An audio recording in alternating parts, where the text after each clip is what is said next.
Alright, I want to talk to you about this Wild Wild West stove. I got this from Lux Hiking Gear. That came as a package deal with one of the tarp, whoops, that fire's going over there.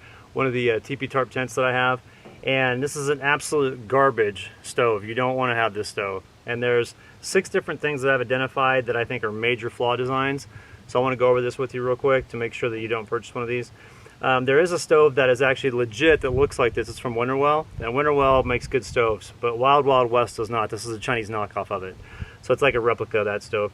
I wouldn't recommend getting anything from Lux in regards to their stoves. The backpacking stove that they have I think is pretty good, the one that folds up. It's a lightweight one, but this one is absolutely junk.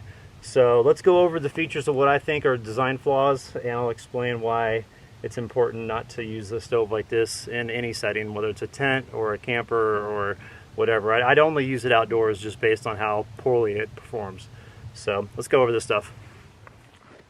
All right, design flaw number 1 is this door, and we're going to go over a couple, 3 or 4 different design flaws on it, but the first design flaw is this really janky door handle thing.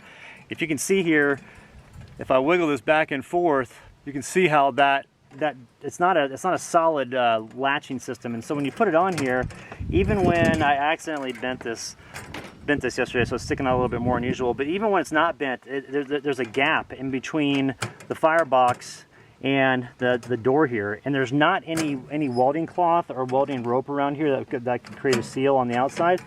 And so what happens is you end up getting a bunch of backdraft that comes out of this around this top here, and that goes into your shelter, and that's extremely dangerous. You get too much of the buildup at night, and you could pass away from too much CO2. So that's a really poor design. That's the first thing I don't like about this. The second thing I don't like about this is the airflow in the front. It's way too much for how small this stove box is. You want to have more of a concentrated airflow in the center here. That's why I like working with stoves that have the center dial, that you can turn the air on or you can turn it off on the front. It's just much easier to work with. So that's design flaw number 2 on just the door here. Design flaw number 3 is that on the glass there's no sealant around it, and so that has airflow issues. And same with this here, the deal. If you have it closed all the way, it's not really all the way closed because there's a gap in the top here. And so this is a really poorly put together stove in that regard. So that's number 3 on here that I don't like. Number 4 is actually, let's see, I don't know if you can see it in the stove here. Yeah, that's actually a good view. So what I don't like is that there's only 2 small spots where this entire door is attached to the stove box, and what it needs to have is the entire thing have a seam there, like kind of almost like a hinge type of bracket or something like that holding it on there. And what I did yesterday, actually, when I was dumping out the stove, I accidentally my hand slipped off here, and I grabbed this, and what it did was it pulled this back and actually made it to where when I closed the stove, there's a bigger gap than usual. So there's always a gap in there, but this is much more pronounced than it was. And so that's a really poor, weak design right there. And so just on the front here on the stove, we've got this bad design. The air intake is bad. There's no sealant around the glass here, so the seam is open, and the seam's open back here too. And then also too, there's no seal around the entire door of the stove, and then the deal there. So there's like 5 just in this one area. What's wrong with this stove? And what that's going to do is it's just going to affect the performance of the stove. So you don't want that. All right. So back here on this. The back of the stove box, this is the exhaust area, and I don't like to have exhaust from stove boxes that come out the back. I always want them on the top. And the reason for that is physics. You know, like the hot air will go on the easiest path, and so it's going to go to the highest point and exit there. Well, this is not the highest point back here. The highest point is actually in the front. So if you come here and you open this up to like load in wood, watch what's going to happen. All that smoke comes out. And the reason being is that this is higher, the exit point here is higher than back there. So whoever designed the stove did not take that into account. And what sucks about this is every time you open this up to load wood in here, you literally have to air out your entire shelter because it's just filled full of smoke.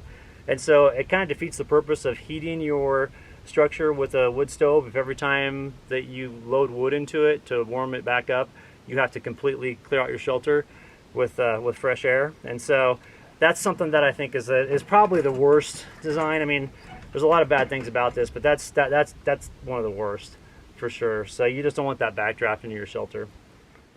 All right, so we've gone over the stuff on the front with the stove box door, and then on the back here with the exhaust port, and then also the legs. And the last thing that I think that I want to address is the stovepipe.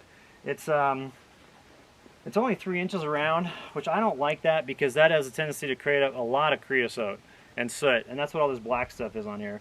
And so this stovepipe, I've actually got it inverted right now, but when it's sitting in the stove regularly, this is the top of it. And what I don't like about the stovepipe is that these joints here, if you see, they're facing down. They should be facing up, so that when this stuff drips down, it drips down inside the stovepipe instead of on the outside. What this will do, this will actually get into your shelter and make it smell horrible, because creosote is disgusting when it's hot. It gets real like liquidy, and then it can also catch on fire, and so you don't want that.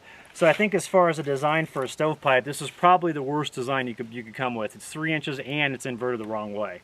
And so if it was like this, to where this stovepipe fit inside this, and then each subsequent piece fit inside the other one, you know, then you'd be set, because everything would drip down inside. But with it being like this, you can see how, you know, this is the top part of the stove and this is the bottom part where it goes in the junction. Look how much stuff is down here on this stovepipe. It's just disgusting. And to clean this, it takes forever. Like, this stovepipe is pretty much shot now. I mean, I could use it for, I mean, if I really worked hard to clean it up, I could use this, take a bunch of steel wool to it, get all this stuff off, but it's just a pain, you know, like, why would you want to deal with that? So I'd recommend going with like a 4-inch stovepipe, at least a 4-inch stovepipe. I've got a 5-inch on my 4-dog stove, and then a 4-inch on the kni-co Trekker, which I have in the camper here. But this one here, it just creates too much hassle, and it's too messy. And so, you know, all of these issues together with this stove, it's just not worth working with it, you know. You can, I mean, this stove, I think it's like a couple $100. You could easily spend that money on an American-made stove that isn't a Chinese knockoff, and you get a much better quality. So like kni-co's good, 4-dog stove is good. Let's see, there's some other ones out there. Winterwell's good. I'm trying to think of which other stoves off the top of my head. I'll have to get back to you on some more, but I'll put some links in the video description below for you to check out good stoves. But just pass on this one. Anything from you know, overseas that's a knockoff that's like cheap or anything, or hey, it's only a $100 stove. There's a reason why it's a $100 stove. You know, this one's a little bit more expensive than that because it's got some cool features with that glass on the front, but it's still not worth the money. So get yourself a stove that doesn't have an exhaust in the bottom. It has an exhaust, you know, on the back, has an exhaust on the top there. Instead, make sure that the front of the door is the seals airtight when you shut it, and then make sure that the stovepipe isn't going to create a ton of mess and extra work for you. Because like when I would take this out of the camper when I first started using it in there, and I noticed that it was starting to get dirty, and I'd have to like clean up the stovepipe and everything. It'd take all afternoon to do that. Like, and you want a stove that kind of is self-contained, and you can run like, you know, creosote remover or soot remover inside of it, and then I can take care of it, as opposed to you having to disassemble the stove like every 4 days, go through it, really clean it out, and then hope that it doesn't leak inside your camper. It's just not worth it. So that's my take on this stove. This is a Wild Wild West stove from Lux Hiking Gear. Don't get it. It's got way too many design flaws. It's just going to cause you hassle, and you're better off going with something else. So. Okay, I want to show you, this is the kni-co Trekker stove, and I wanted to show you some of the design things on here that are exceptional. Number one, you've got your airflow in the front, which is perfect.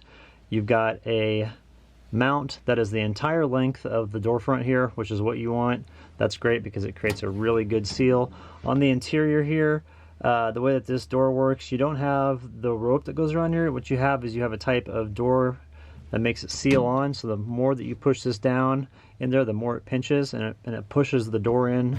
If you can see, the door is actually a little bit concave there, so when it goes in and you push it like that, it kind of fits into the front. So that way it creates a really great airtight seal, and you can really manage the stove from the front here. So those are great design features. This little deal here is easy to use. It does get a little warm here, so you want to watch it if your fire is really raging, but it's a really simple design, and it's really durable. It's not gonna fail on you like the other one. The legs here, if you look down at the legs, the thing that I like about these is they're fold up and they're together. That creates a real sturdy base for the stove, And then on the top of the stove here, you'll see the stovepipe. You know, just comes out right in the center there. I do have a patch right here. I use JB Weld Extreme Heat to patch up a hole in the top of the stove here. That's why this stove was looking a little beat up. I had it outside, and it's working great. So I'm really pleased with that. And I'm just gonna stick with this stove going forward in the camper. I'm not gonna go back to that 3W stove because it's just not worth it. Okay, so in closing, I just looked on the website for the 3W stove, and it looks like they redesigned it a little bit, but the front door and everything still got its flaws. And so I also saw too that they're asking $700 for that stove, which is way too much. Don't buy that stove. They're saying it's made in Korea now. When I first bought it, it was like 4 years ago. It was made. They said it was made in China, so maybe they changed facilities. But it's still just poor quality, and I wouldn't recommend it. So the kni-co stove that I showed, that's great. It's surprising. That's a much smaller firebox than the 3W stove, and the kni-co gets way warmer, and it's just much easier to control. The temperature is what's so hard to control when the airflow isn't dialed in properly, and that's why I'd highly discourage getting that other stove, that 3W stove. Just don't get it, because the airflow is too hard to work with. It's just not done properly. The other stoves that I use, the 4Dog stove is great. The kni-co tracker is awesome. Can't go wrong with either one of those, and I'll put those links in the video description below. So if you have any questions about anything, just hit me up. I'm more than happy to talk about these stoves. I've worked with wood stoves now each winter full-time for 7 years, and I really enjoy working with them. They're great to cook on. The ambiance is wonderful. Once you figure out how to manage the temperature and regulate the heat, you know, they're really great to work with. So, all right, thanks for watching, everybody. I'm going hiking. I'm going to go check out some petroglyphs in the local area. So I'm out of here. We'll see you later.